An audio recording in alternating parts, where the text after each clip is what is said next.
System's rigged, man, it's time to break free. Eyes wide open, gotta see what I see. Standing on the front lines, fighting for the truth. Lift the veil of lies, it's time to be the proof. Take a stand, don't you back down. Raise your voice, let's shake the town. We're the voices that won't be ignored. Breaking chains, yeah, we're ready for war.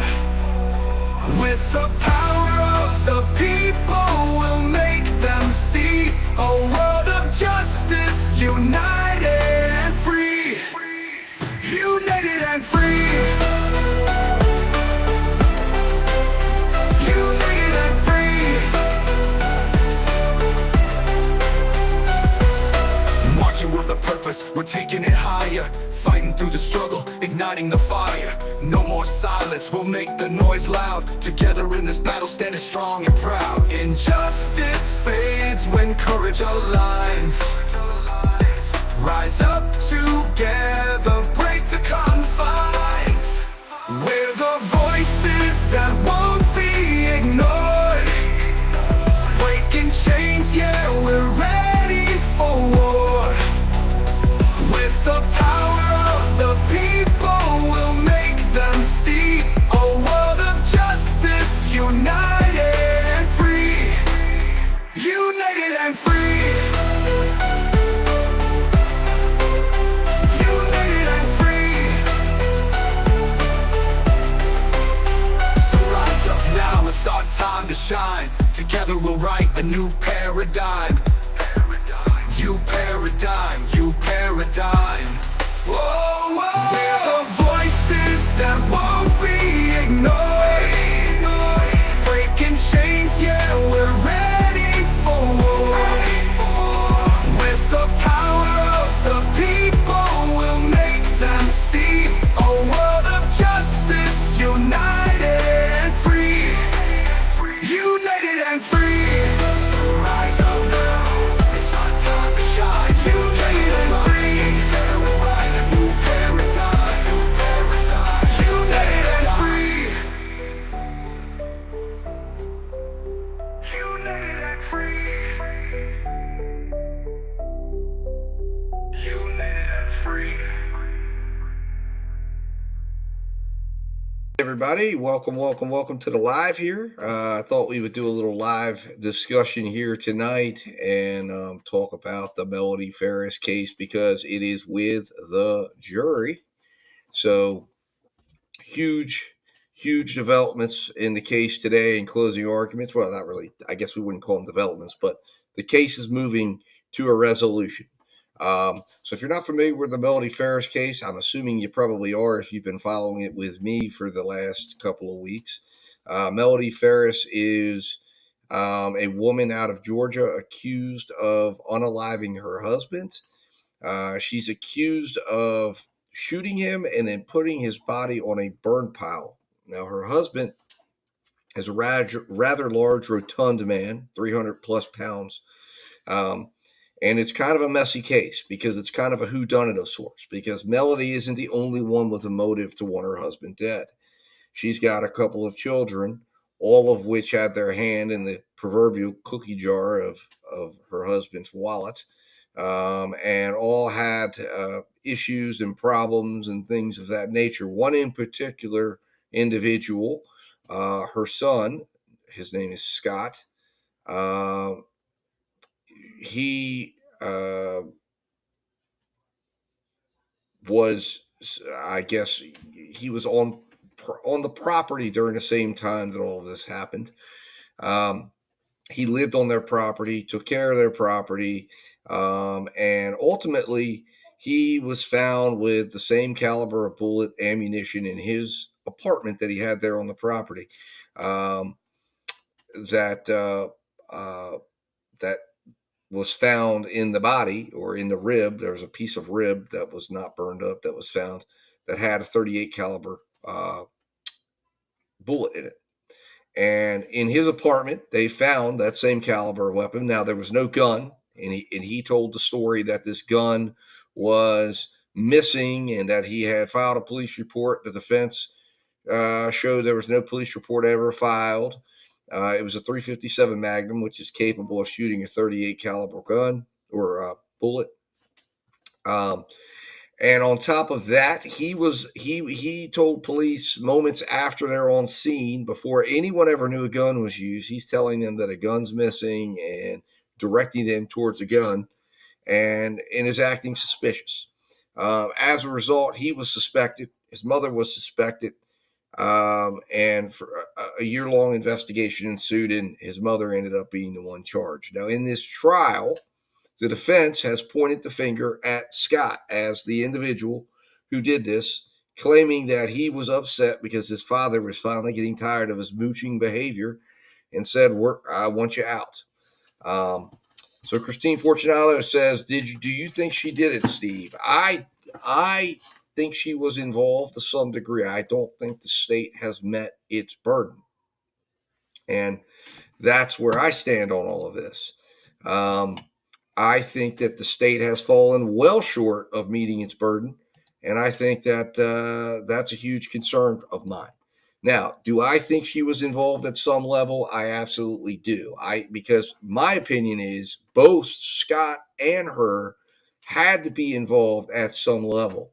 Now, by Scott's own admission, if she was involved, okay, he claims that there was a burn pile ignited when he arrived home on the night of the 3rd of July.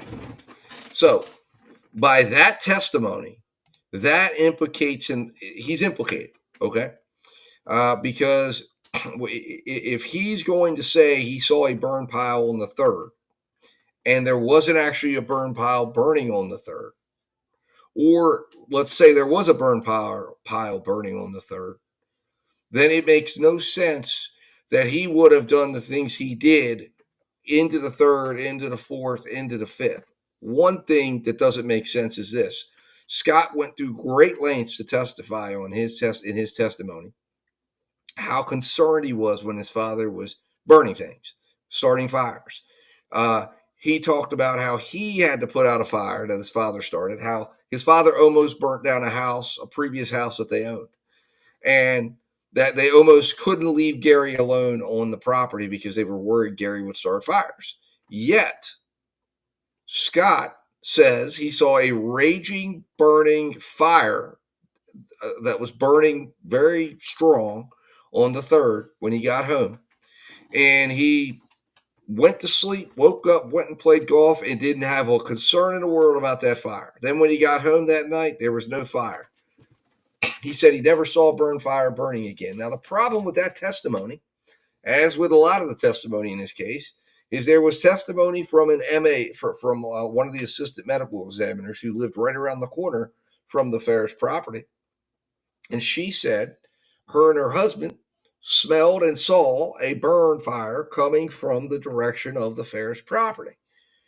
And that's a problem because Scott says there was no burn pile on Saturday night. So if Scott is trying to keep distance from this burn pile, and that's a concern. And that's something that continues to be lost on those who really have a problem with wanting to think that Scott was involved in this. One of many, again. And I was disappointed. As I look back on the defense's closing, I'm not completely happy with the points of reasonable doubt that they chose. Because I think they could have done better. Sherry Goodry says, did the jury leave for the day? Yes, they did. Yes, they did. They will be back in the morning at 9. They left at 5 o'clock.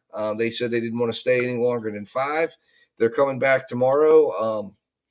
And it sounds like it's going to be up to the jury on how long they stay tomorrow. If they stay throughout the day, if they stay late. A rule of thumb on jury deliberations: 1 hour of deliberation per. 1 hour of jury deliberations per 1 8-hour day of testimony. So we're looking at an extended deliberation. Let's see here. We have Shauna Gray says, just curious, not trying to be disrespectful or mean, but why does her mouth protrude out like it does? Has it always been that way in old pictures or a recent event like bad dentures or something? Shauna Gray, I have no idea. I've been wondering that the entire trial.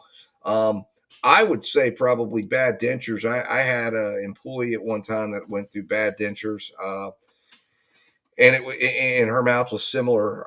My mother-in-law went through some bad dentures, and when she would put them in, it would be similar. So she either has dentures in that are bad, don't fit her mouth properly, or maybe there's something going on with some dental work that she had done, and there's skulls or something in there. I don't know, but her mouth definitely looks weird, and she's always kind of protecting it and holding her hand up near it. So I have no idea what's actually going on with that.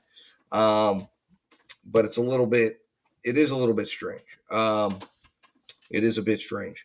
So, anyways, point of what we're going to do tonight. I figure what we're going to do is we're going to, do a little question and answer. Just do a little, just a little talk, and I'll share my thoughts. You share your thoughts, and then what we're going to do. I'm just going to go for an hour. We're going to end this thing at 8.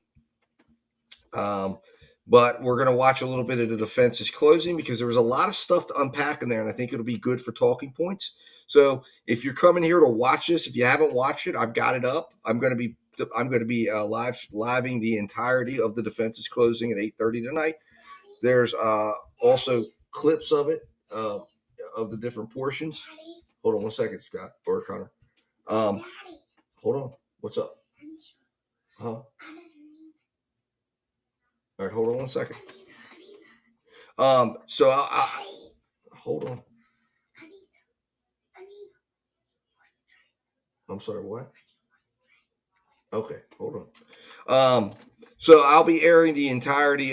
I'm airing the entirety of the arguments. The state's is going on right now. It's 2 hours long.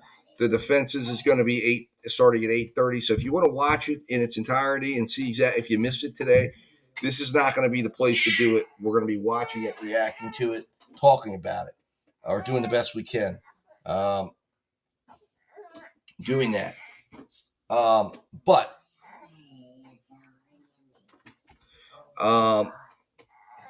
So it looks like Wendy says, yes, they did. I was wondering if they stopped delivering. They did. Yes, they did. I wonder if she had dental surgery and the dentures are killing her. Probably that was my thought. I think it's some sort of dental surgery. I think it's probably what's going on.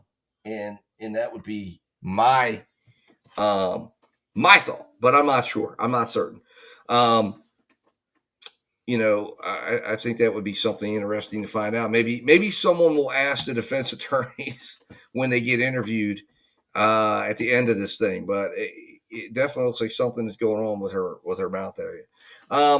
So, anyways, look, my belief on this. I'm going to get this out of the way. I believe at the end of this deliberation I believe they're going to convict her of counts 4 and 5. So she's got 5 counts. She's got something called malice murder. Malice murder is the equivalent of like first-degree murder in other states. Hold on. Stay over there. Okay. I'll be right there with you. Hold on. So malice murder is the equivalent of first-degree murder in other states. It basically is the idea of premeditated. I don't know. Let me check the quality of stream over here. I'll check. Make sure. I was going to say it might be. I don't think so. I'm looking at my stream right now as we speak. It looks fine on mine. Now I've got good internet.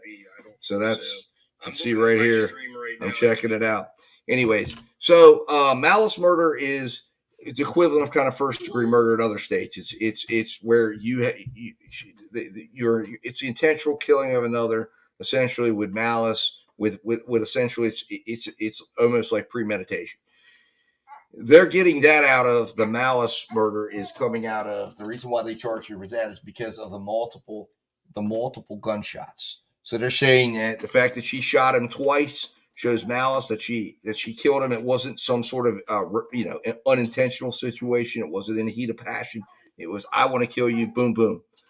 So that's one count. The next count she's charged with is felony murder. Now, how do they get to felony murder? What's felony murder? Felony murder is where there's an underlying felony. Basically, like for instance, it could be robbery, it could be kidnapping, it could be in this case, it's aggravated assault. So in the commission of a felony, and there's certain classes of felony that this comes in, In a commission of a felony, someone dies. And that's how they're treating it here. That she, in an aggravated assault, basically by aggravated assault, is either pointing the weapon at her, at someone, it goes off, but you're pointing it intentionally at someone with the intent to intimidate them or the intent to scare them. Or you fire a weapon, but it injures him, and then he dies as a result of those injuries. In other words, he doesn't die right away, but say he gets an infection or something happens. But as a result of the injury of that aggravated assault, you die. So that's the first three charges. Now, those are going to be the ones that I think the jury is going to have a struggle with, because that requires her to be found to have actually killed him. The back two charges, count 4, is concealing a dead body, concealing the death of another. The other one is false statements to the police. Now, both of those, one maximum sentence is 10 years. The other one maximum sentence is 5 years. So it's 15 combined. I believe the jury is going to struggle with the first 3, and they're going to convict her of 4 and 5 in the end. If the jury needs a place to compromise, it'll be on 4 and 5. And that's where they're going to come away with. Because one of the things that bothered me was just if I was on that jury, I'm looking at the state's case. I don't like the state's case, but I also don't like the idea that I acquit her and she just walks out scot-free. And a lot of juries don't like that. So this is why I believe they're going to go with the 4 and 5. Now, it's possible they could be hung on one of those. They could be hung, say they could find her not guilty of malice murder. Because again, part of the medical examiner's testimony when he said that they couldn't prove that was more than a superficial wound, or even that there was a second gunshot, that they were unsure of all of that would eliminate that one. But then they could say, well, the wound in the ribs was enough to be the aggravated assault. Paula, yes, the jury did go home for the night. They have retired. They're going to be back at 9 a.m. tomorrow. I don't know what Law and Crime will do as far as if they will keep the stream up. We will be up. I will have it up. I'll have the chat up. So come in, chat. We'll be talking. I'll come in and out throughout the day. Cindy Braddock says, I admit that I was watching Boone and missed a lot of this. What I have seen doesn't lead me to murder, but I need to watch other days of testimony. Yep, I know. I was watching this instead of Boone. I know it was like we were in the Super Bowl time of trials. I mean, last week was crazy. I was watching this. I got hooked on this one. Boone, I was watching superficially. Then this cool Adam Coy case started, and then there was a Leilani Simon case. There was another one that was going on. I'm still waiting for the Quentin Nixon case to finish. And you've got YSL in the background. But for a minute there, it was just an amazing time to be watching trials. But this one is a real whodunit. I've seen some compare it to an Alfred Hitchcock movie or show. I think it absolutely. So it says Linda Lowry says guilty. Sherry Goudray says I wouldn't want to be on this jury for this case. I agree. Cindy Braddock says I found Boone and it had me. I've seen her interrogation. Yes, that one. Look, I understand that. I can understand how that had you. It was an interesting one. But I thought the attorney dropped the ball in his closing. I mean, but I think he did the best he could. But I think he was just a little overwhelmed and a little bit, and he just wasn't able to make things concise for Boone, and that hurt Boone. Anyways, so let's step into the courtroom or step out of the studio here. We'll go into the courtroom here for a minute and watch a little bit. Jim, here, before I go in there, I'll go through it. There's a rule of thumb you can use anytime you're watching a trial. Rule of thumb is this. For every 8 hours of testimony, 1 hour of deliberation is normal. So in a case like this, I'm rounding down because there were some half days. I'd say we had about 13, maybe 12 to 13 days of that meets the criteria for that. So I would say 12 to 13 hours of deliberation. We've already had 2 hours today.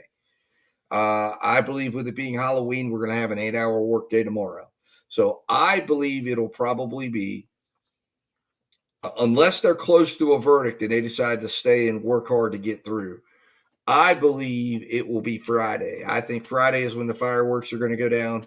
I think if the jury's hung or struggling, it will be taken care of on Friday morning. The Alfred charge, or the not the Alfred charge. It's slipping my mind what the charge, but the the charge will be given to the jury to break the deadlock, which is required prior to going forward with declaring a mistrial. If any of that will be happening, that's all going to come Friday, because the judges live by that rule of thumb. So if juries come out, they're going to tell them to go back. Now, if the jury comes out and says we're completely hung, or we're hung on count one or two or whatever, or we're hung on one or two of them, the judge will have to deal with that. But I think this jury is going to work hard through stuff. I think tomorrow we're going to hear readbacks. We're probably going to get requests for them to hear statements. And then I think we're going to get a verdict sometime late morning, early afternoon, maybe even Friday evening. I don't think this thing goes past Friday, because a lot of juries feel that pressure of a Friday. They just want to get it done. They want to start that next week fresh at work. They want to finish the case up. Judges like that, attorneys like that. So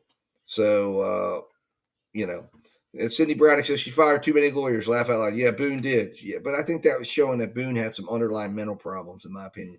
What testimony did Rusty recant? Rusty recanted. It wasn't testimony. It was a statement to police. And listen, this statement to police is the only reason why they charged Melody Farris. What it was is investigators. The investigators in this case were doing what they do, right? And this is a problem in lots of cases when they do stuff like this. They manufactured a fake arrest warrant, and they went into a meeting with Rusty and his attorney. Now, the attorney at the time didn't even know what Rusty was about to say. He had never even heard anything like that from Rusty. And the plan, of course, was we're going to go in here, we're going to have this conversation. Well, they come in, they put that arrest warrant on there, and they said, we are ready to arrest you, Rusty. We have an arrest warrant. The ink is dry on it. It's your time now to shine. It's your time to tell us something. It's your time to tell us why you're useful. It's your time to tell us what happened. Because right now, if you don't tell us anything, we're going to arrest you. He flipped out. And he says, well, there was a phone call, which they were already pinpointing. That 2 o'clock in the morning phone call, we talked sex, drugs, and rock and roll, as my dad used to say when he would talk about phone conversation. Sex, drugs, and rock and roll. And at the very end, she says, he's on the burn pile. And he said, who's on the burn pile? Gary's on the burn pile. And he said, don't tell me anymore. I don't want to hear anymore. And he hung up. And he said, I never said another word. Well, of course, Rusty's like hoping that that's going to keep him from being charged. And then Rusty finds out that, guess what? They didn't have anything to charge him with. It was a fake arrest warrant, which they're allowed to do. Well, Rusty meets with his attorney. His attorney basically says, you jackass and dumbass, what the hell were you doing? Why would you go tell them that without consulting with me? They didn't have anything. And then about 2 weeks later, he goes back and says, I was on sleeping pills. That didn't actually happen. You never told me that. And then, of course, now there's a tape where he tries to, in the meantime, where he tries to bait Melody into talking about it. And she even says, I don't remember saying that. But my belief on Rusty is I think Rusty knew what happened. Whatever happened, he knows what happened. And that's basically what that's basically what led to her arrest. But I think Rusty undoubtedly knew what happened. Absolutely knew what happened. Well, Red Warfia, it should be that way here. It should definitely be that way here. Yes, he was, Mary. Yes, his attorney was present, but his attorney was unaware he was even going to say that, and he did not ask to speak with his attorney. He just popped it out and shocked the entire room. His attorney was none too happy. But we'll see what happens here. All right, so give me a moment here, guys.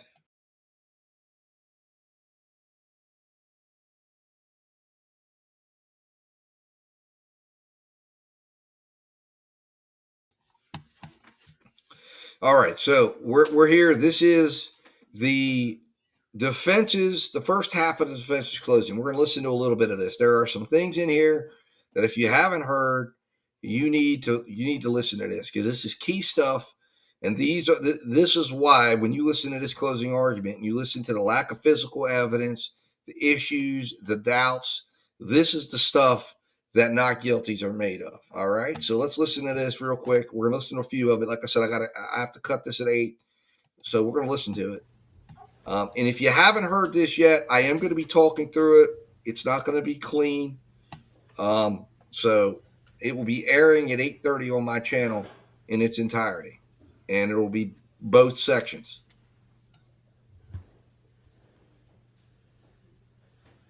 So we're gonna. For y'all, a long 4 weeks, and definitely for all the lawyers, it's been a long 5 weeks of dealing with this case. And we note that you have been paying diligent attention, taking your notes, and we are very appreciative of that. And with that, and like I told you on October the 7th when I did my opening statement, you're getting on the Ferris wheel. And it is, in fact, this family is a soap opera. And I think through the testimony that you saw that. Now, first off, the indictment, Ms. Frankish went over the indictment with you, so I'll just touch on it briefly. Count 1, malice murder. Count 2, felony murder. Count 3, aggravated assault. Count 4, concealing the death. And count 5, making false statements. Now, this is just to point out, Ms. Frankish pointed out that we're disingenuous if we don't just get up here and freely admit about count 5 making a false statement. So I'll just go ahead and give you a preview that Mr. Weaver is going to be coming up with. He does not have a PowerPoint. He's got 2 books and about 10 pieces of paper, and he's going to be specifically addressing that with you. But what I will be doing in mine is walking you through what the actual physical evidence was in the case. And we're actually going to start by walking through the front door of the Farris property.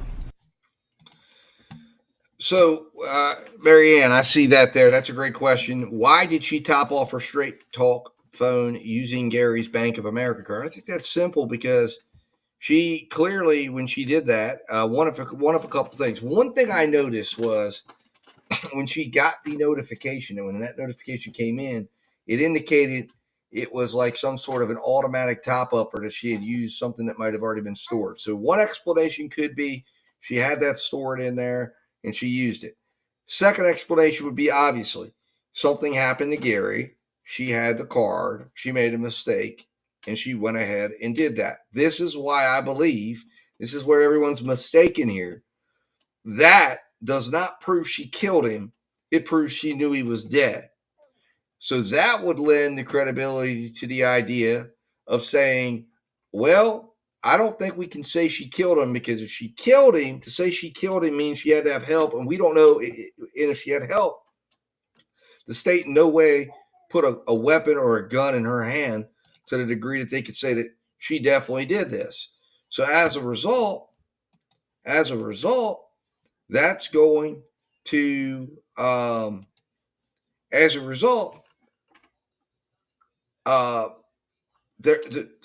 when they're back in that jury room, they're going to say, okay, well, we still don't know who did it.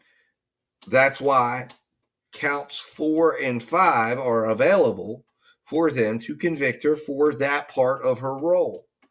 And that is concealing concealing a dead body, concealing the death of another. So that is something that I think goes towards that. But it doesn't necessarily mean she pulled the trigger. And that's the problem that the state has, is they can't show she did it. They don't know, they can't show where it could have happened. And the very limited blood, as you're going to hear as he walks through the front door of the Ferris house, he does a great job. The physical evidence does not bear out that a shooting happened in that house. It just doesn't. So the question is, where did it happen? And the answer to that's probably the barn. And who knows? Maybe this happened, Melody and Gary and Scott are all down there, because Melody's calling Scott home, and some sort of confrontation ensues, and Scott shoots his father. Or maybe Melody shoots Gary, and Scott comes home and sees what's happening, and they decide, hey, and Melody says, I'll cut you in on the life insurance, or whatever, and then Scott has cold feet. But what you've got, okay, so Marjorie Smith says, one telling thing that everyone seems to overlook is Scott was the only one who knew Gary had been shot. When law enforcement was telling the family about the bullet, The attorney told them they could lie. Melody repeated that to Amanda and Rusty. Exactly. That's right. That's right.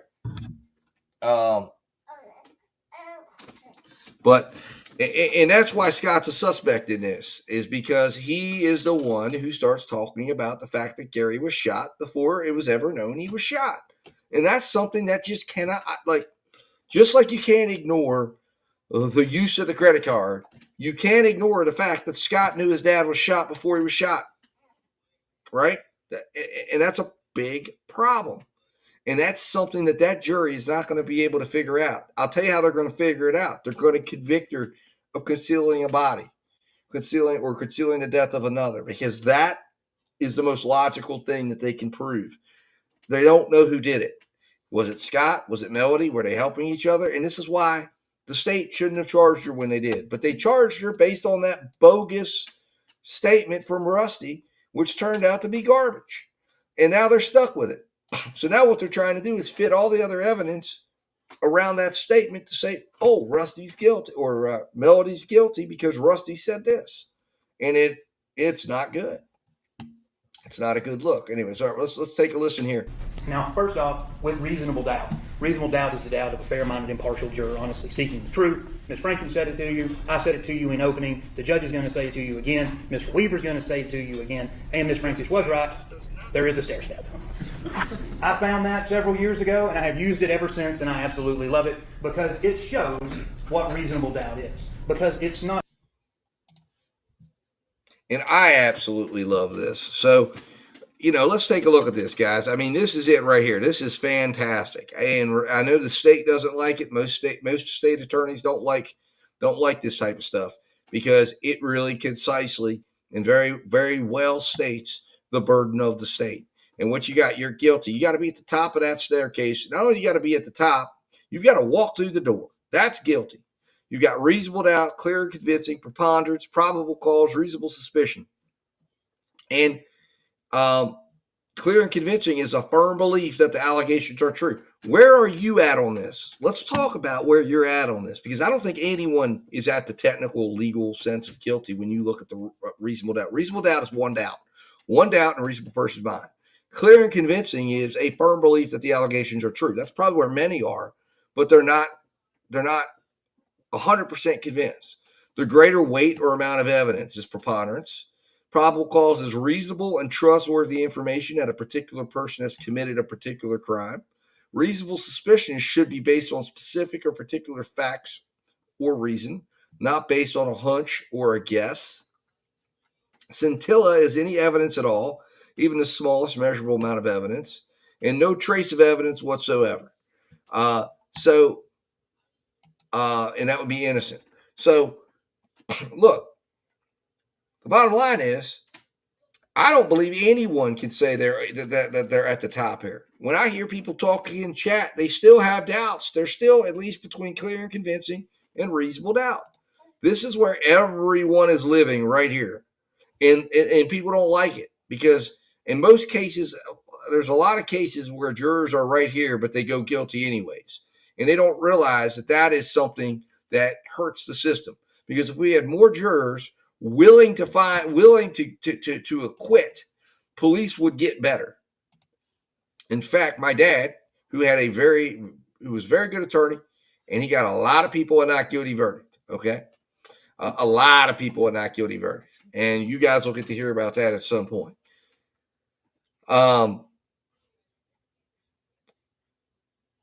Police officers came and told him. Police officers have told me when we were at his funeral, and they've approached me. We were better officers when we went up against your dad in court. When your dad beat us in court, he made us better. When he got evidence suppressed because of a suppression motion, it made us better.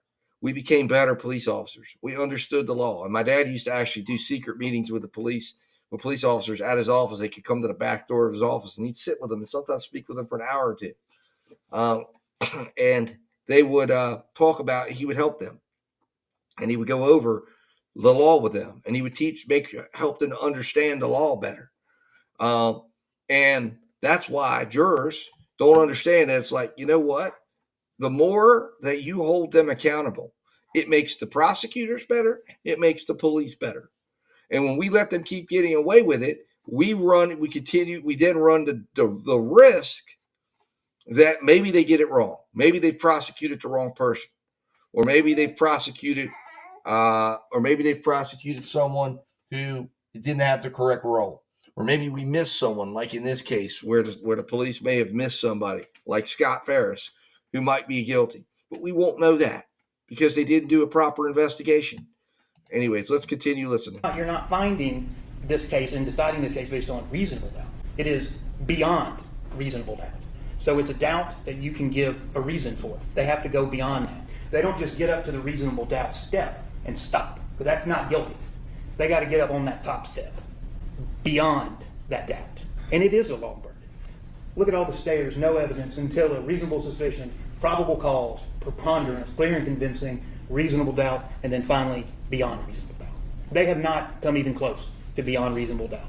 The state has introduced a case to you and spent 4 weeks presenting evidence, and it is so full of holes, and we're going to go through all of those. Remember I told you about when John Luke and I were getting ready for this case, and he had kind of hit a wall that day, and he was like, I'm leaving, I'm done. Can't listen to any more interviews. There are so many hours and hours of interviews in this case. He was like, I'm leaving. And we went to the drugstore close to our office, and he was just talking to the clerk there, and she said, well, sometimes the greatest questions go unanswered. Came back in rejuvenated the next day. We're like, hey, we got a theory, because we do have a lot of unanswered questions. So what are just some of those? The questions that have no answers in this case. How about the easiest one? Where was Gary shot? All right, if you remember from that drawing from Dr. Gooding, and I'll show it later, he could have been shot here, but she also said he could have been shot here. They don't actually know where he was shot. They don't have an entrance wound, they don't have a wound pad, they don't have an exit wound. And in fact, and I'll go over it more later, Dr. Arden stated that the bullet is lodged in the soft tissue, never entered the body cavity. And that fact, that bullet that they found in the burn pile, there's no way that it would cause death. It would cause some bleeding. He said it could possibly bruise a lung. But in his medical opinion, it's impossible that that bullet caused the death. How was he put on the burn pile? This trial started out, it was a week of establishing the fact that they have a tractor. And there are now hundreds of photographs of a tractor in an RTV.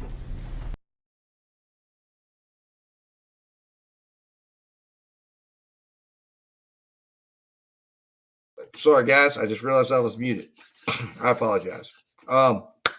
Anyways, okay. So what I was saying was, or what I was doing here was, what you missed is I wanted to answer this question for Joyce Corris.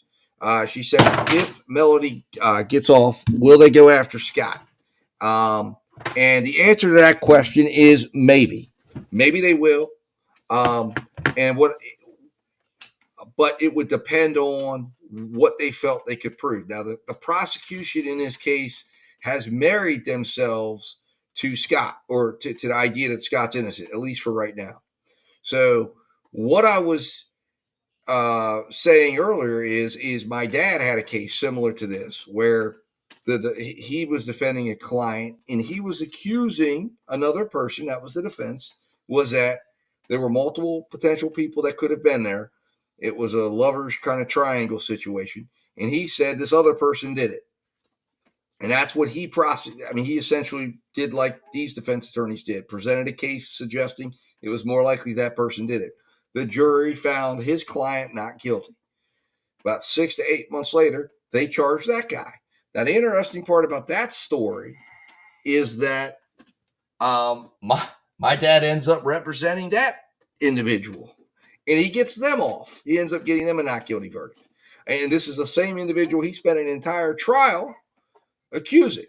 Now, my dad always told me there was a third person involved in this. It was actually it was a love square. It wasn't a love triangle. That they ended up accusing in that case and said it had to be this other person. Now, they never tried that other person, and they never tried the case again. So does it happen? Absolutely, it happens. Could they charge Scott? They could, but the question would be, what new evidence would they have? And maybe, perhaps, they could do something like in the Adelson case where they could do something like the bump just to get people talking again. Because, in my opinion, I don't think Scott did this alone. And I think that Melody has to know something and Rusty has to know something, in this case. in my opinion. So as a result, if Scott goes down, somebody else is going to go down too, and that could be Rusty.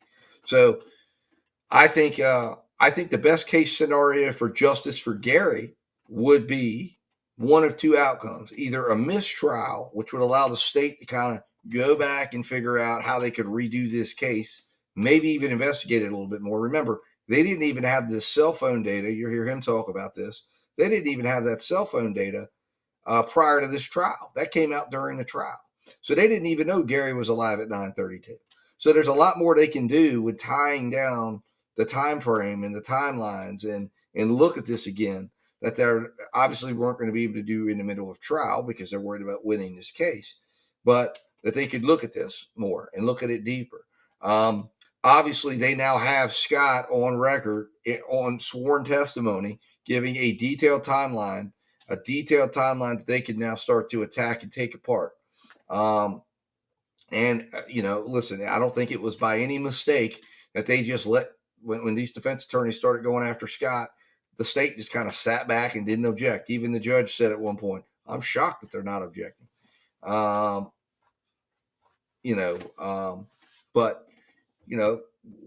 we'll see what happens. We'll see what happens. So is it possible? Absolutely. Absolutely.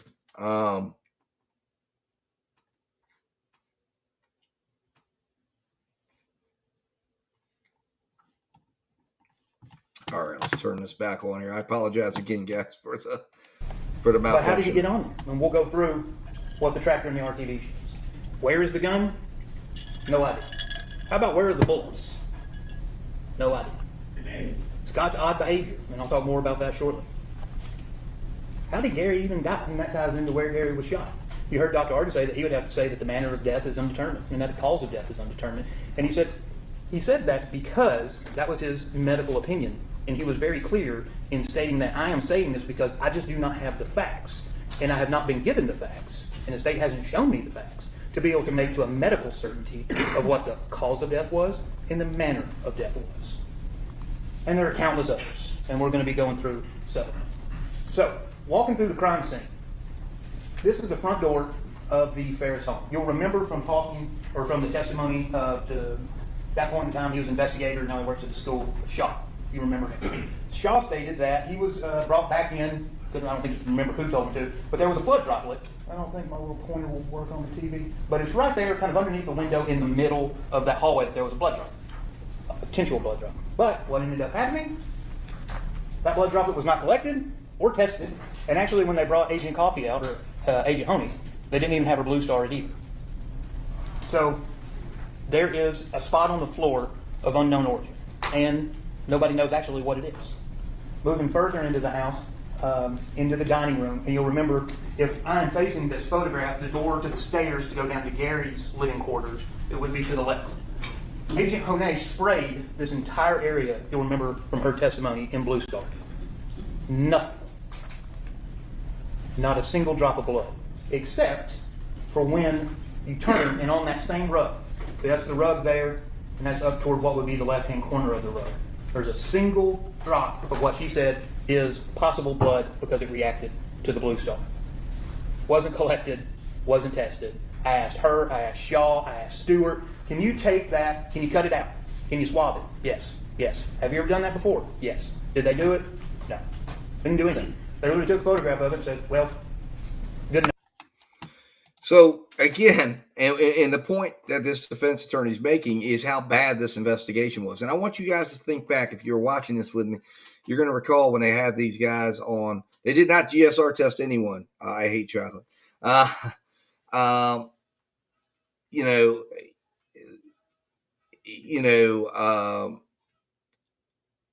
They were asking him, why did you not get the GBI? Why didn't you get the Georgia Bureau of Investigations? They said, we don't need them. We can handle it. They clearly couldn't handle it. This was a sloppy, sloppy crime scene. And listen, one of the things that a jury gets to consider is, listen, when you have a case with this many questions and you look at it and you say, the police failed here, they failed here, they failed here. That is the state's problem. That is not her problem. And if there is stuff here that could have possibly answered some of these questions, that could have said, is that Gary's blood? What happened here? What was going on here? Whose blood is it? Did they, was there blood in this area? It could have very well, it could have very well answered some of these questions.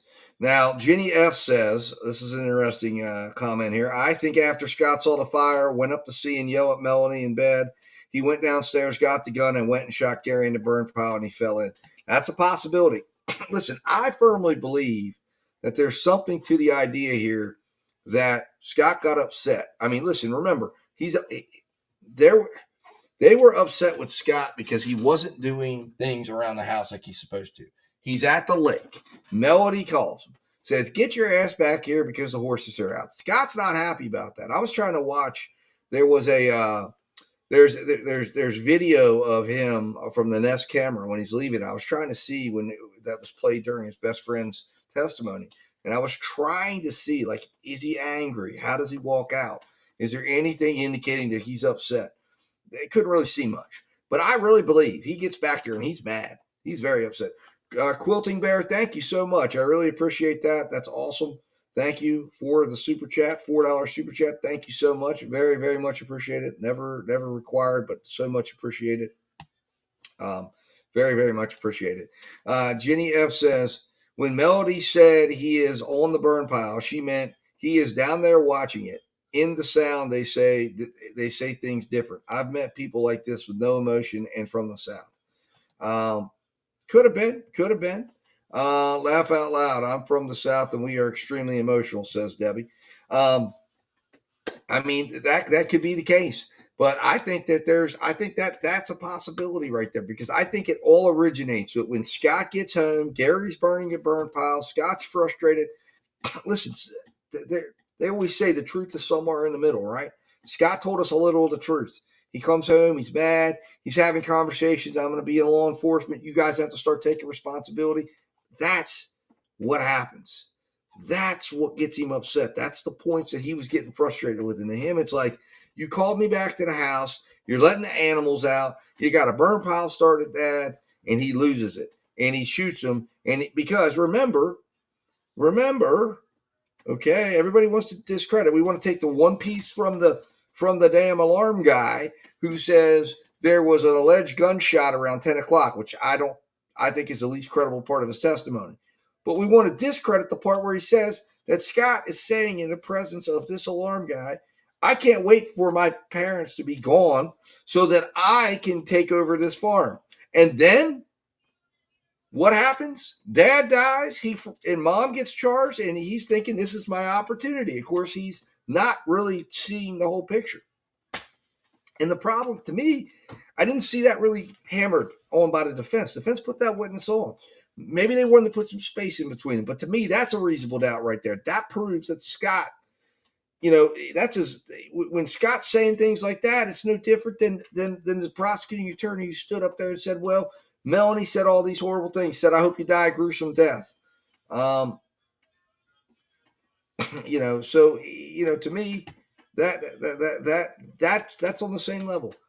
Quilting Bear says, I'm in New Orleans with the New Orleans Innocence Project. We get emotional about wrongful convictions. I imagine you do. Quilting Bear, hopefully if you're part of the Innocence Project, please look into on this channel, my channel, on the Ty Tucker case. That is an innocent man down in Florida who's going through it. It's one of my cases that's close to my heart, and I cover very closely on here. Check it out if you're unfamiliar with it. It's also known as the Treehouse murders. So check that out. He is running pro se right now. He tried his case pro se in January. Got a hung jury, but he is a completely innocent individual. Check it out. It's very interesting. Anyways, I'll digress on that. Marjorie Smith says, plus he's pissed because he wanted those custom clubs and Gary paid for Chris's family vacation that week. Jenny B says, hi, I'm still undecided. Awesome. Quilting Bear, yep, aware. Okay, awesome. I'm glad you're aware. Follow it, check it out, because that is something that is that should get anyone who's interested in innocent people being wrongfully accused emotional. Hannah says, jealous, obviously. I guess there's some disputes going on here. But point is, the point is, this case is there's a multitude of ways this case goes, but I think that it originates with Scott doing something, Melody and Scott deciding at some point deciding to cover this thing up, and I think, to me, many of you say, well, why would Melody want to cover for Scott? Because here's what I think happens, right? He dies. Melody knows. Maybe she knows about the life insurance. So if Scott shoots his dad, Melody's going to know that she's not getting that accidental death, right? She's not getting that benefit. So if she says, well, you know what? Here's what we can do.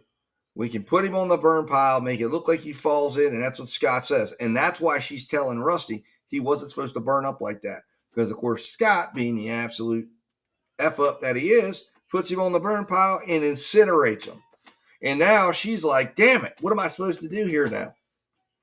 So then the plan becomes, well, let me try to have my daughter discover it and bring attention to it. And then that kind of blows up Melody's face, because now Scott, that's why Scott's standing up the hill brooding at her like, what are you doing, Melody?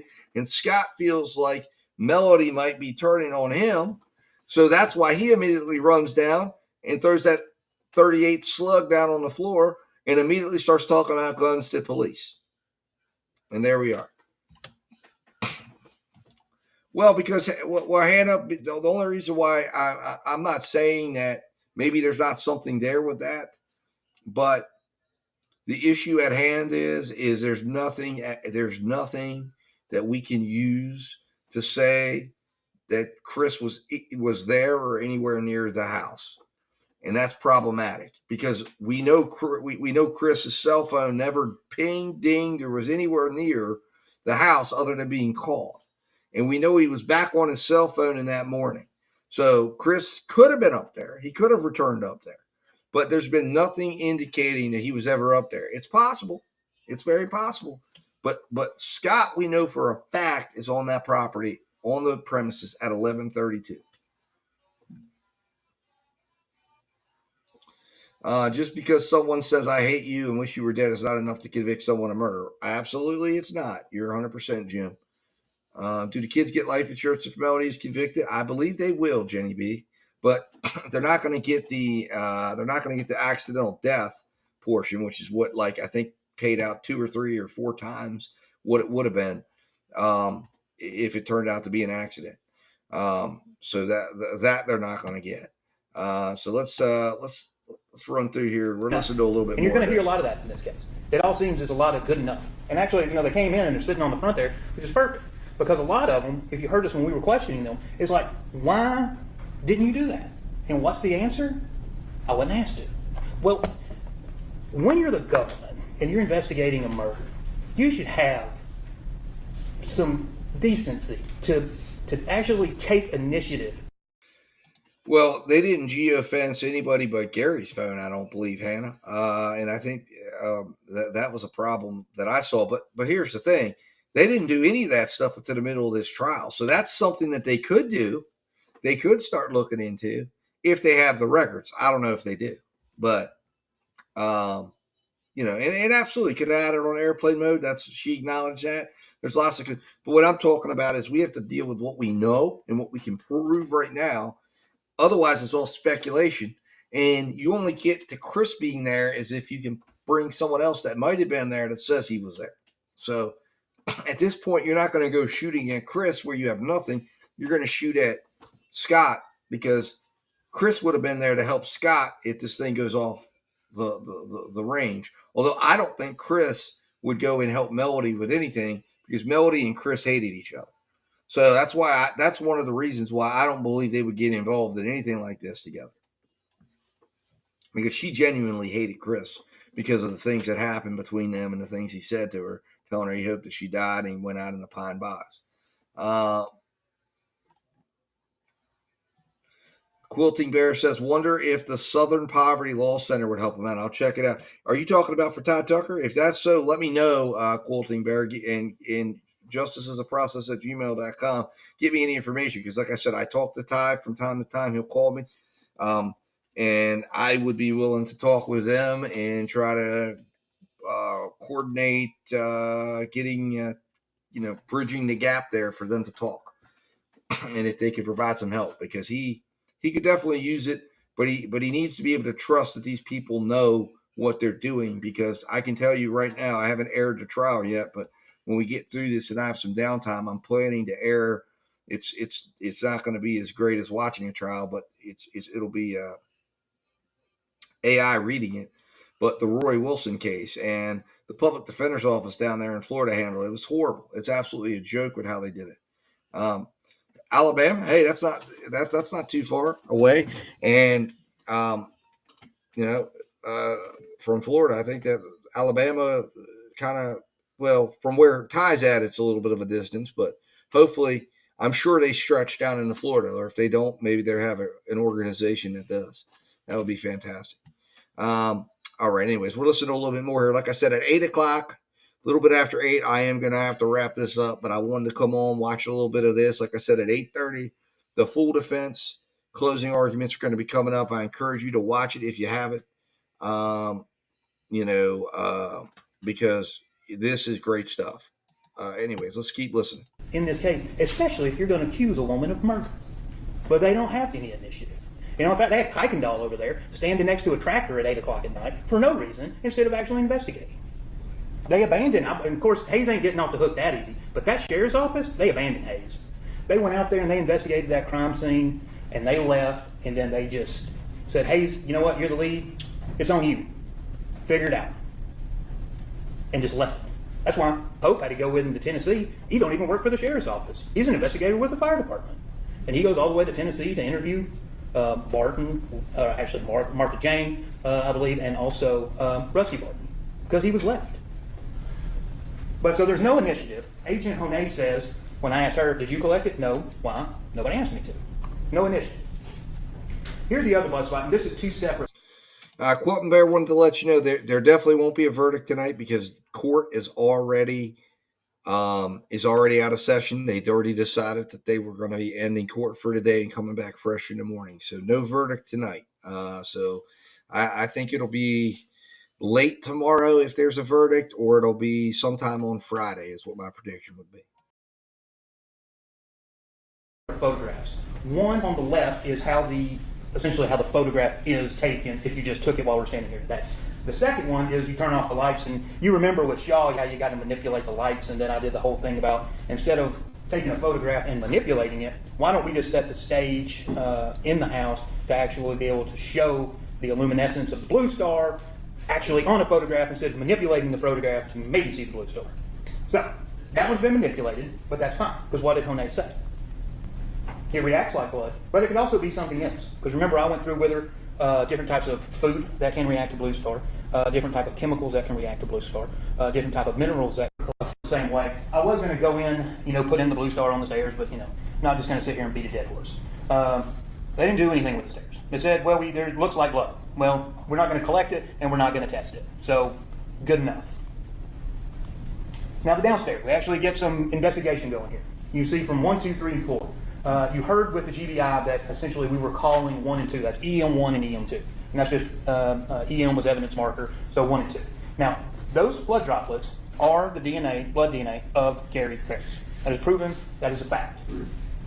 3 and 4 were not collected nor tested based on the testimony of Shaw and Thrasher, and Hayes as well. Side by side, a close comparison of EM1 and EM2. You can see the blood droplet of EM1 is a centimeter, a little bit smaller. EM2 is those tiny, substantially less in size than a centimeter, 3 little droplets. Now, the basement. We talked a lot about the basement. So I just put that in there from a backed away perspective of this. You can see there where the arrow is, that's about where EM1 was. It's essentially at the foot of that wooden spiral floor lamp. The projectile that was found in the basement is in between the cushion and the chair. And there's a close-up of the projectile. Now, here's what's interesting about the projectile. The projectile, they testified, did have DNA of Gary Farris on it. and I believe that they actually tested a piece of skin, is what the testimony of that was. But look at that bullet. It's in a very peculiar spot. According to all the witnesses that testified, there's no impact marks, there's no bullet holes, there's no nothing. There's no marks on the ground where this bullet landed or anything like that. And then when Honay got on the stand, because remember she blue starred the basement. And there you go, guys. Again, this bullet right here. Let's talk about the bullet, right? Let's talk about this bullet, because this is the thing we hear about. This is the thing that the state says, there's a bullet found in the basement. You know, what a coincidence. Well, what a coincidence, because it is a coincidence. It's a coincidence that that Scott Farris goes in that house looking for a gun moments after the body or the remains are found in the burn pile and the police are on the way, and he decides to run into that house. Well, what do you think he's putting there? Because this doesn't that look like a place? I mean, if you're looking at where it's at, he just drops it right in between there. Because it's very strange. This defense attorney's right. There should be impact holes. There should be something there that would indicate where it came from. There's no blood. There's nothing that would indicate that that a bullet was shot in that area where this was found. Because I believe that, like I said, I believe that he took that bullet or picked it up off the ground, whatever, wherever this happened at. If it happened in the barn, he picks it up off the ground and he ends up taking it in and dropping it off. And it may have been something that they did shooting on the property. So Gary Farris's DNA, it wasn't blood, it was DNA. It was like a piece of skin material, which means, or skin-related DNA, which was like touch DNA. So that doesn't mean that he was shot with the bullet. It just means that he may have touched it. And the bottom line is that is in a strange place. And there is a person that was in that basement by his own testimony moments before the police arrived, and who's then telling police that there is a missing gun, to which then they go find this bullet, and then they go, oh, wow, missing gun? There's a bullet in the basement? Holy cow. Yeah, they didn't do any of that, quoting Barrett. They didn't collect Scott's clothes. They didn't do GSR testing. They didn't even they didn't investigate the barn where Scott lived. They did not investigate the barn where Scott lived, where something would have happened. The police in this case are sloppy. That's what you can take from what we've watched so far. They were very sloppy. And if this is the level of investigation that they're bringing, and this is how they conducted it, they were undermanned, understaffed, underexperienced. They didn't collect key evidence. It wasn't like there was like a voluminous amount of blood all around. They had like 4 little small droplets. They collect 2 of them. In some crime labs, they have limits. They say, if you have a big crime scene, you're only taking a few samples. They had 4 drops. Then in a crime scene with that little bit of blood, they should have been taking a sample of every single blood drop. But the thing is, those droplets, those small little blood droplets, are more consistent with Gary having maybe been bit by the animal that was testified to in the case, that he then went downstairs and was bleeding, than it is to say that was a result of him being shot, where there would have been far more blood that would have been all around. Well, Mr. Sport, that's exactly what I believe. That's exactly what I believe. That is what makes sense. They were both on property. They both had to know what was going on, and they could not. Now, Scott doing it solo, the only problem I have with that L&N is that, unless that burn pile never happened until the night of July 4th, the question is, why would Melody, unless Melody thought, because the burn pile was going on, although she's telling everybody that there was a burn pile on the 3rd. She's telling everybody she saw it from her window. So I think she had to be in on it. At the point that they considered it a possible homicide, it should have been all stopped. That's correct. And the Georgia Bureau of Investigation should have been brought in, and it should have brought in experienced investigators, maybe even brought in the FBI. This is something that doesn't happen in Cherokee County at all, by admission of the prosecutor, by obviously the investigators have said it. And they have a fire inspector participating because they were so undermanned and understaffed. It's unbelievable. And also with Kuykendall, since he's the one that found the bullet, no blood found around that bullet. The only blood is EM1, 2. That's the only blood in the basement. Around that bullet, there is no blood. So there's no blood found anywhere around the projectile. Now, Honay said she blue starred it, the whole basement. I'll show you another photograph in a second.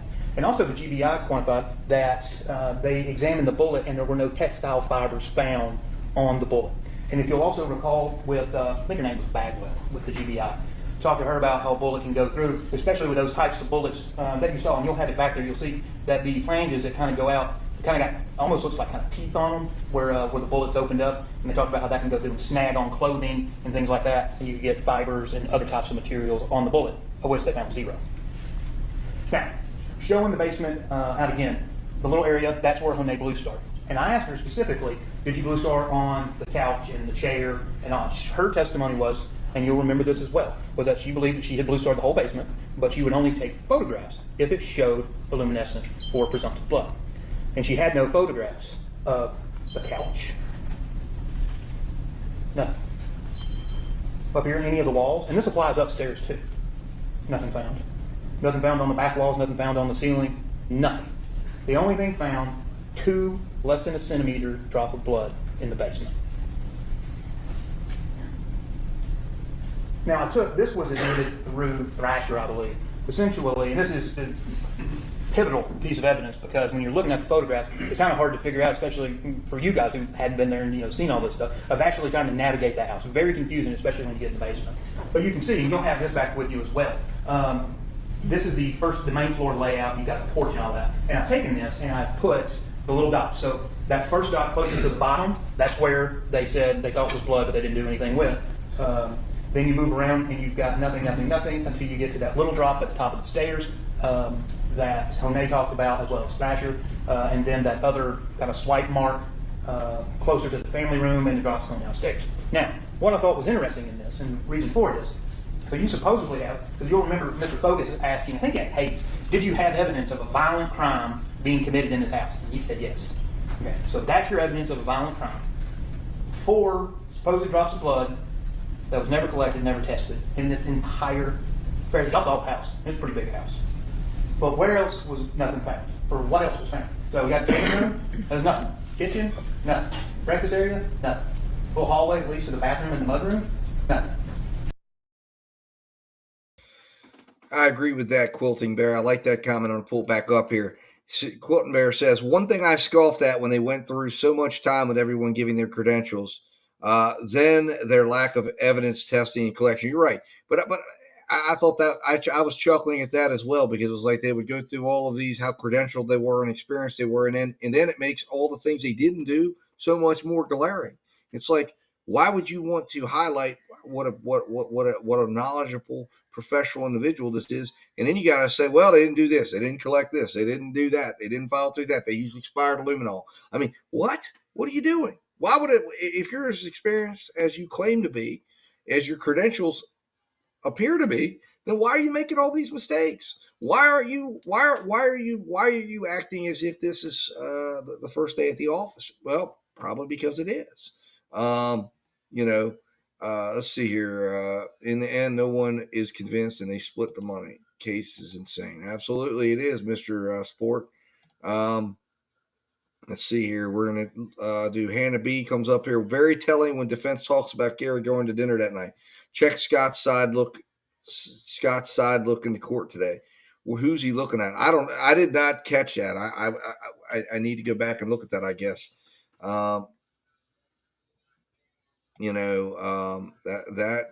That's interesting. Well, and then Hannah B, I know the commander. Yeah, I thought that was hilarious. She can't do math yet. What she's supposed to be doing requires her to be good at math. And that was the whole point when the defense attorney embarrassed her, and she's asking for a damn. And she says, how many feet are in a meter? And it says 3.3. So how many meters is that? What was it? 20 something times 3.3. And I'm like, or it's 29 times 3.3. And I'm like, what? You should know that. That's part of your job. You're a data analyst. That's insanity.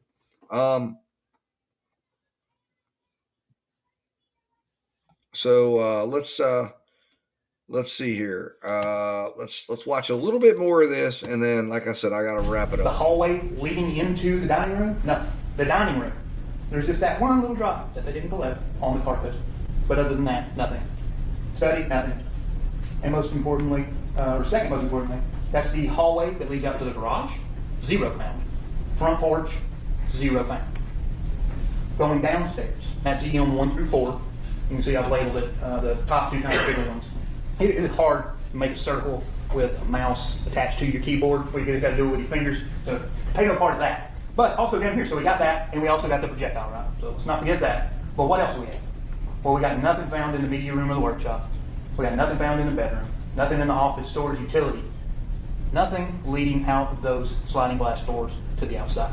And nothing leading out upstairs, going back again, no, don't do that, leading out the front door. This is pivotal. And also, you remember I asked, I think it was Shaw, and he hemmed and hawed around most of the stuff I asked him, but there's no damage to any of the doors, leading in or out of this house. So, any evidence of any dragging or any equipment being used or anything like that, and we'll get more into that later, but there's no damage to any of the door frames, the doors themselves, nothing. Now, this was, I think, aerial, one of them, and I put a little campfire, so that's my burn pile. All right, and I'd say that's a rough estimate of where it was. Y'all recall, y'all walked down there. But what I wanted to show you is using this photograph, so here, no blood is found. Here, no blood is found. Around the burn pile, no blood. No blood, no blood, no blood. Not a single solitary drop of blood from anybody. Melody, Gary, no one. And we're going into the tractor because you're probably like, well, what about the RT? So I hope everybody's catching that. I hope everybody's catching what he's throwing, because let me tell you, that's huge. Everybody that thinks it happened at the burn pile, there's no blood at any of those spots. And there would have been. It's hard to clean up blood on the ground. Now, maybe you might say, obviously, with the ineptitude of these investigators, could they have missed it? It's very possible. But the idea is you don't get to go say, well, they were inept. It could have been there. The state has to live with the fact it's not there. And we all have to live with the fact it's not there. So therefore, she dragged him. She did it near the burn pile. She lured him to the burn pile. Scott lured. We don't know. So what the defense is doing here, though, is they're saying, listen, there's no blood here. There's no crime scene here. There's no crime scene here. There's one area that was never checked. It's the barn. And they're pushing everything in that direction. So that's where the defense is going with this. And it almost is insinuated, as you go deeper into his closing argument, where he leaves you with is one of the key things is once he does, establishes Gary had to have been shot in the barn. Then he points out that, guess what?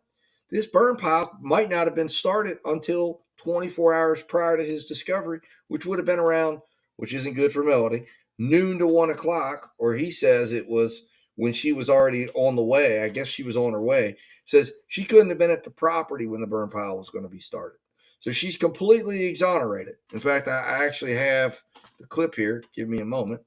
This will quicken it up, and we'll kind of leave it at that. Give me a moment here.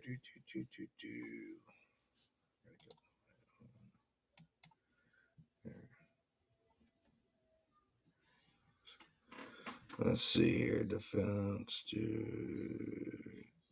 There it is, right there. All right.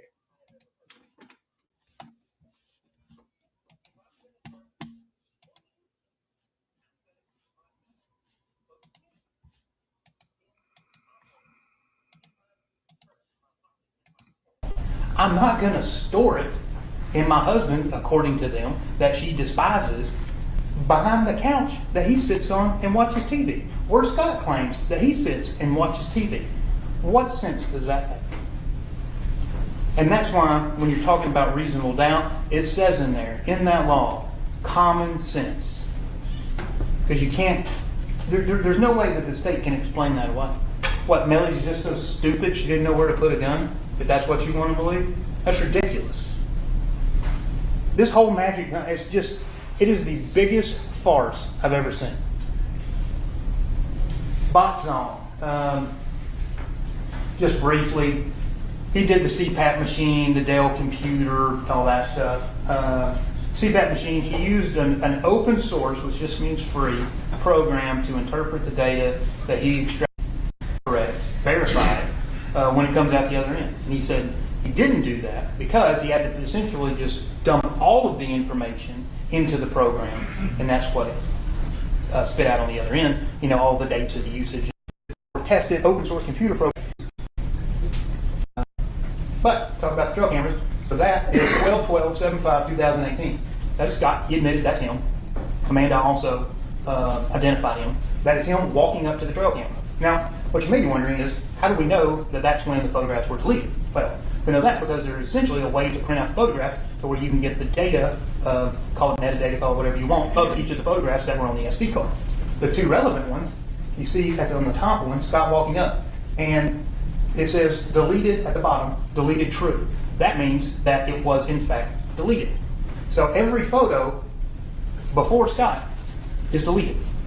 And then he's picked up on trail camera at 12:16, and it says deleted false. He's walking by covering his face. So he essentially deleted it and then got picked up walking by it 4 minutes later. Now, what was his excuse for that? Well, just searching for my father. I think a gun's missing. I'm worried about his safety. Need to check the trail camera, and I just always delete photographs from the trail camera whenever I go check it.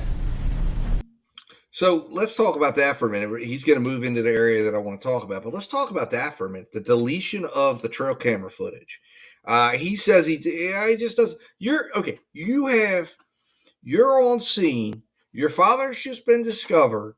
You have a trail camera up. You don't know who did it, and you're deleting footage. Why would you do that? That's the time it was just muscle memory. I just deleted it. Bullshit. Okay? He deleted it because he was covering something up. He was covering something up. And that is damning, in my opinion. That deletion of the trail camera footage, and I understand, I think they rolled back and got some of the footage back. I don't think they got all of it back. But he goes up and he deletes that trail footage. That is a big, big problem. Quilting Bear, I was thinking the same thing. I have never seen a burn pile like that. To me, that was dangerous. I thought that was a pretty dangerous area to have one. But again, I'm not one. I don't do burn piles myself. I have relatives and family and friends. I've been over to cookouts and barbecues, and people have done it. We've always done a nice open area. Certainly not with trees and things around that you can light on fire. But hey, what do I know? Gary wasn't always the most responsible guy. Anyways, we'll keep listening. In the middle of searching for your father. And Atkinson was medical exam. So good. Remember I told you this would come back up. Best we can tell, or best she can tell, is that bullet found in the rib is somewhere around those black areas. Bullet could be. What is and that bullet, or the bullet. Now this is Dr. Pope. That's just a little snippet of her report, because I just wanted to read basically her findings to you. She said that that's easy if I just read it. The fire that burned this victim's body is consistent with a single burn event where the fire was set and left to burn as a slow rendering fire. And then for some reason it says in parentheses hours. That remained undisturbed until discovered as a crime scene on July 5th. The duration of the fire was less than 24 hours old. You'll remember from her testimony, she made that assumption based upon how hot the fire was when law enforcement arrived on July 5th, somewhere around 1 o'clock or so, 1 o'clock, 2 o'clock, whatever that is. Now the important thing is, that's 24 hours. I also wanted to point out, so it's post-testimony that gave on July 5th that remained undisturbed until discovered as a crime scene on July 5th. The duration of the fire was less than 24 hours old. You'll remember from her testimony, she made that assumption based upon how hot the fire was when law enforcement arrived on July 5th, somewhere around 1 o'clock or so, 1 o'clock, 2 o'clock, whatever that is. Now the important thing is, that's 24 hours. I also wanted to point out, so it's post-testimony that Gary's remains are in that state of cremation, being on the burn pile 24 hours or less. Okay. You remember from those interviews you were hearing where Kuykendall and Hayes are talking to Melody, saying that we've seen people come out of house fires. We've seen people die in collapsed house fires, and they don't look that bad. They're not burning up like that. According to the sheriff's office, they don't even believe their own expert. Because she said it happened in less than 24 hours. And not a house fire, an open pit just laying there, burning.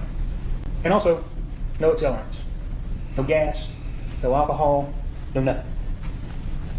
Now, the reason that 24 hours I've always thought was curious. So, if the fire was 24 hours old, 24 hours old when they arrived on July 5th, around 1, 2 o'clock, that means that the fire had to be set less than 24 hours or less before. So that'd been 1 or 2 o'clock on July 4th. Done math. Actually went over that with Pope, and she agreed. Because I do remember. I was crossing here and it was 1:09, if you'll recall. I was like, it was 1:09 p.m. right now, 24 hours ago. It was the day before at 1:09 p.m. and she said yes. So 1 or 2 o'clock, law enforcement's there. Fires burning less than 24 hours old. Well, at 1:54, Melody is an hour away on the 4th of July, verified at Lake Lanier. So we know that it's about an hour or more on a major holiday to Lake Lanier. Amanda said traffic was horrible. Getting in was horrible. Also know Melody went to Target, had to go buy the chair. We don't know exactly when she left, but through the state's expert, it seems like less than 24 hours, unless you just want to say, well, less than 24, maybe it was 10, maybe it was 5, whatever. Use your common sense there. But if you put it around the time of 24 hours when that fire was started, according to their expert, Melody's in Lake Lanier. She wasn't even on the property. And that is verified by that receipt. That is verified by Amanda. That is verified by Cameron as well. That Melody wasn't at Priscilla Lane, that she was at Lake Lanier. Now, Dr. Atkinson's report, you'll see, this is basically the summary of the findings that Dr. Arden was referring to. I probably should have put it up when I had it. But it said basically you can't find entrance wound and unable to assess direction of a wound path. So, I think this is a great way to leave the live. I hope y'all heard that. I played back the one part twice, and I hope you just heard what he just said, okay? Because this right here, I'm sure the jury did. These are the irreconcilable things that the state didn't address. They couldn't address. This didn't come in through a defense witness. This came in through a state witness, through the state's own expert, who said that the fire was no more than 24 hours old, which would mean at the absolute latest possible time that fire could have been started would have been about 1:09 p.m., which they have a receipt showing that Melody could not have been at the house starting a fire, tending to a fire, or burning that fire. So what does that mean? Now we have testimony and evidence from Scott and his friend that he was allegedly at the lake house. But remember, his friend says Scott came back to the lake house and then left. Now, I would say Scott and his friend are married to that because it's interesting to me that Scott's friend was very quick to download the Nest camera of Scott leaving on the 3rd. But we don't see any Nest camera proving Scott was at the lake house, seeing what time Scott left the lake house that day. Now, Scott allegedly goes to a pool party, which we have no one but Scott and his friend's word. So if we have a fire that couldn't have been started on the night of the 3rd, this just throws everything out the door, okay? Because that fire couldn't have been started, okay, until the 4th, in the middle of the afternoon, when Melody was at the beach, which means Scott had to be home, which means maybe it wasn't 24 hours old. Maybe it got started at 5:30. And remember, Melody and the grandchildren don't get back until later. So this is why it's saying to me that there is some level of conspiracy here. Okay? Because it means Gary, we know, did not go on that CPAP machine. Although we now know that the data from the CPAP machine was not even read by a credible source. So we can't even trust that. But say we just take that at face value and it says he wasn't on there. I have a CPAP machine. You can read it right on the machine. You'd be able to tell when I'm using it or I'm not. So we know Gary didn't go on a CPAP machine. We know Gary doesn't sleep without the CPAP machine. So we can assume Gary was not sleeping on the night of the 3rd. He never slept again. He slept from the second, woke up on the third, never went back to bed. Or if he did, it wasn't with the CPAP machine. So we can assume Gary's dead on the night of the third. Now, Scott would know he has to be at golf the next morning because he's already made that arrangement. Melody, of course, the question is, what's going on? She's walking all around. And my opinion is, this is why I say Scott and Melody are working in concert. That's what the evidence shows. Because that phone is moving around when Scott's golfing, which means Melody has Gary's phone and would know Gary is not even here.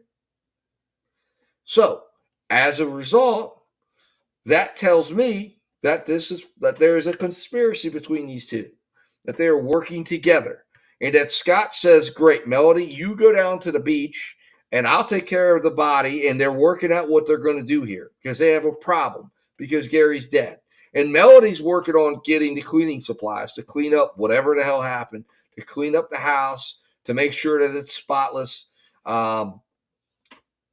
And of course, they clean the bathroom of Scott's house.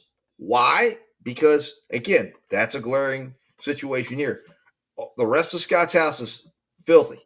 We have a magic eraser found in there indicating someone was cleaning it up. They don't luminol test it. They don't collect it. They don't see what's on that magic eraser. Okay? That's what happened in this case. And it's hard for some people to think. But in my opinion, it becomes clear there's a working deal between them. Melody says to Scott, I'm sure, like, listen, if we make it look like he burned on the burn pile, right? And then that's when Melody realizes, or again, that's what prompts the whole thing, was like, to Rusty, he wasn't supposed to burn that much. It was supposed to be like, again, that's why they're moving the phone around the property to look like Gary's moving around. Scott, remember, Scott's friend leaves, okay? And this is the thing. Scott does not have an alibi. No one has Scott. Scott's at the lake alone while his friend goes somewhere else. Now, by the time Scott gets back up to the lake, the friend gets back up to the lake several hours later, Scott's back up at the lake and they're going. So what do I think happened? Scott leaves, goes to the house, starts the burn fire, where he's got his alibi now because his friend thinks he's at the lake, but he's not actually with him. And then they burn up Dad, or he starts burning up Dad. He leaves, goes back. Of course, they go to the pool party right near the farm. He's only away for a little while. But by that time, the fire is starting to calm down. He goes back home. He tends to the fire, which we know by the neighbors are saying that thing was roaring, at least during the evening hours, during the early evening hours into the late. By the time Melody gets back with her grandchildren, the fire's already settled down. It's not roaring anymore because they've already burned it up. And then at that point, there is a confrontation because Melody goes out and says, Jesus Christ, you burned him up. You weren't supposed to burn him up. You were supposed to leave enough that he could get discovered so it looked like he fell in. And that's when they're getting into a fight. That's when this argument ensues, right? Again, there's a little bit of truth. And then the next day, they're still not sure what's going to go on. Scott's getting ready to go get his clubs fitted because they know he's got Daddy's credit card now. They've got access to it. Their plan is to make him disappear and use the credit cards and spend the money and still get Dad's paycheck for a while. And, again, they were hoping to get him discovered so it would be an accidental death, and then they would split the life insurance money. That's what the plan was, in my opinion, Scott and Melody, because Scott was tired of Gary. Melody was tired of Gary. They're having lunch. Remember the volume of calls. Who's having lunch together on the second or the third? It was Melody and Scott. Okay? It was Melody and Scott. If you really want to go down the rabbit hole, maybe they conspired to do this all along because those two are getting the pressure from Gary. Gary's always wanting his card back. They're cut off. Melody's cut off. They have lunch together. Remember, they don't even speak to Gary when they're in the same restaurant with him. Melody calls Scott, says Big Daddy's here. He's going down by the Burnpile or whatever. Scott says, "Oh yeah, okay, I'll come home and get the horses." But what happens is Scott starts to panic, and Scott sees the opportunity to say, "You know what? You know what? I'm going to double cross mom because now I'm going to plant this on my mom, and then I get all the money." Of course, what he doesn't realize is well, and maybe he still does. So then he double crosses her, but puts her in a bad situation because how does she go back and say she did something? Because then she's going to get charged with something. What story does she tell that she sat with a dead body for 2 days? Hannah B says she said that because no body should get burned so badly if they fell in a burn pile. Remember, she thought they were lying about the bullet. Well, it's possible. You're right. I'm just saying it's possible that those are why things are being said. So we'll see what happens. We'll see what happens. But I think, look, this is a this is a situation. This is a situation. So with that said, guys, you guys tempted me to go longer. We've and again, that's the problem. I literally can go hours when I start live streaming. My wife gets upset with me because I'm supposed, but I can sit in here and talk for hours about this stuff. Eng mommy or ENJ mommy, listen, they're not deliberating right now. They only deliberated for 2 hours today, and they went home. They left at 5:00. So right now, we're not going to get a verdict until tomorrow. So I know I saw another channel on there that says like they're wait, the jury is deliberating. It's kind of a neat idea. They have like the comments going and everything, but they are not deliberating. They are dismissed for the day. Same with the if you guys were following the Adam Coy trial, that jury, we're going to be on verdict watch for both of those. And that's the police. That's the excessive use of force trial over in Ohio. Both of those will be on verdict watch tomorrow. I will be sitting in this seat waiting, watching, eating snacks, talking about the case. We're going to talk about it all day long and have some fun and break down the case. Continue breaking down the case. Continue listening to closing arguments and witnesses and getting into all of this stuff and trying to figure out getting the minds of the jurors. So join me tomorrow. It'll be fun to watch the jury verdict if it comes down. If it doesn't, we'll do it again on Friday, and we'll keep doing it until this jury comes back with a verdict. But I believe when they get back there, man, what a fun! I'll tell you, if I was on the jury, it would be so much fun to be back there deliberating this case. I think. I mean, I know it's a tough one, but I think it would be a fun thing. Marjorie Smith, thanks. Absolutely. See you tomorrow. Quilting Bear, I'm glad I found you. I'll definitely you get in touch with me on the center in Alabama. Email me on that.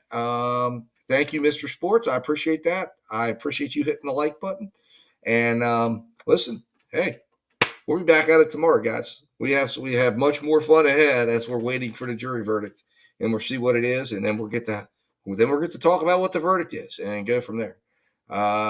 So it would, it'll be a lot of fun. So, anyways, guys, thanks so much for watching. Thanks so much. If you hit that like button, if you haven't, go ahead and do it for me. And like I said, I'll be back tomorrow, and be hanging out, waiting for a verdict. And Hannah B, thank you. Absolutely, I appreciate you. Thank you for bringing in the interesting thoughts and analysis. I think we're closer here than the police have ever been in the case. That's what I think, at least. Let me know what you think. One last thing I'm going to check. Let's see what the poll says. Is Melody Farris guilty? 72% say yes, 14% say no, and 14% are undecided. So we're above 70%. Not good for Melody Farris. We've had 184 votes on that.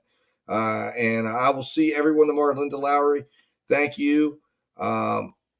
Absolutely. I'm glad you learned something. I take that as a high compliment if someone comes in and learns something that they didn't know. Quilting Bear, I'll see you tomorrow. I appreciate it. Appreciate you getting that information. So appreciate all of you, and I'll be talking to you soon. And until then, guys, let justice prevail.